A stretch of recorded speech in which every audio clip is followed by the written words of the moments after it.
You may know that RRSP contributions don't have to be claimed in the same tax year that you make them. In fact, planning your deductions can be a powerful strategy when you anticipate income changes, such as a career change, parental leave, and of course, retirement. Joining us now is Georgia Swan, tax and estate planner at TD Wealth, to unpack how RRSP deduction timing can support major life moments. Georgia, always great to see you. Good to see you again. This is a pretty fascinating topic for people who are like, I feel like I sort of knew, but I sort of didn't know, so I want to dig into this. A lot of benefits of the RRSPs. Planning contributions and deductions, pretty important. Walk me through all this. So absolutely, RRSPs are a great thing because basically they incentivize all of us to plan for our own retirement. And when you make that contribution, you get the deduction. And most of us don't realize that you don't have to take the deduction in the year that you contribute. And there's a lot of benefit sometimes to delaying that recognition of that deduction to a future year's taxable income. Okay, so let's talk through some of those benefits, some scenarios. When would it make sense for me when I'm doing my taxes to say I made these contributions this year, maybe I don't want to claim them this year? So let's think about whether maybe next year you think you're going to get a raise, or you are going to get a raise, or maybe you found out this year that you got a bonus, but it's not going to be paid until next year.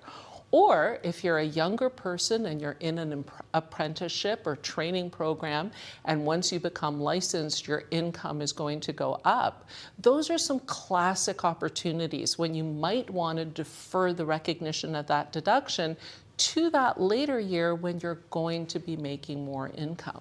What about I'm planning a little career pause? I need to take a little time back. What do we start talking about then?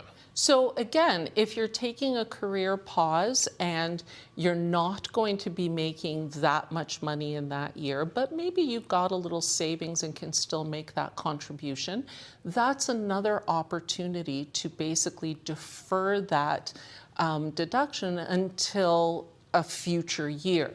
The other opportunity is, let's say you can use your RSP if you're going to, let's say, go back to school. So there's the lifelong learning plan that you can basically remove some money from that RSP and use it for that plan.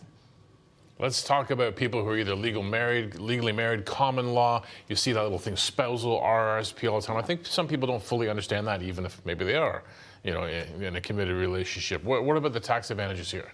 So most of us, when we're thinking about our RRSP contributions, have really a narrow view. We're thinking about what do we have to put aside today in order to pay less tax this year.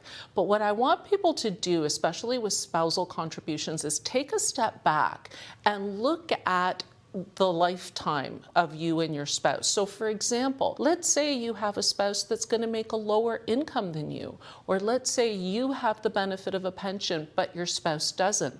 Look ahead to your retirement years and consider if your spouse is generally going to make less income in those years, that might be an opportunity for you to take the deduction by contributing to your spouse's RSP so that the income can be taxed in their hands down the road. You mentioned retirement there. Let's talk about when RRSPs become, people don't think about this until they get close to retirement, right? RRSPs eventually become RRIFs. The age of 71 is thrown in there. How do you start timing your deductions in light of all that? So for most people, contributions to RSPs, the general wisdom is that after 60, contributions are not as beneficial. You have less runway for that deferral of tax. But sometimes there is actually a benefit to making kind of a last-ditch contribution just before the conversion to a registered retirement income fund, which is the time when you have to start drawing it. If, for example, in those first couple of years when you are retired, you think maybe you're going to have a bit of a balloon of income then, because again, you can defer that deduction to those years after 71 and that income. So let's say you're going to hang around a little bit to do some consulting work or something like that, or you have an investment that's going to mature.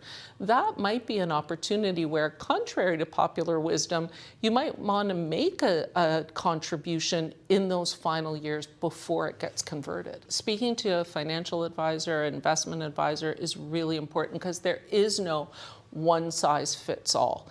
You have to balance this, as I said, against future income. Do you have a pension? And then also, When do you convert? Should you convert earlier than 71? Should you wait? When do you take your CPP and your OAS? And also look at situations and circumstances in your life, marriages, babies, taking care of elderly parents. All of these circumstances bring to bear certain factors that have to be balanced when you're deciding to contribute this year, to defer, not to defer, and when to maybe stop contributing to your RRSP, because that's another one.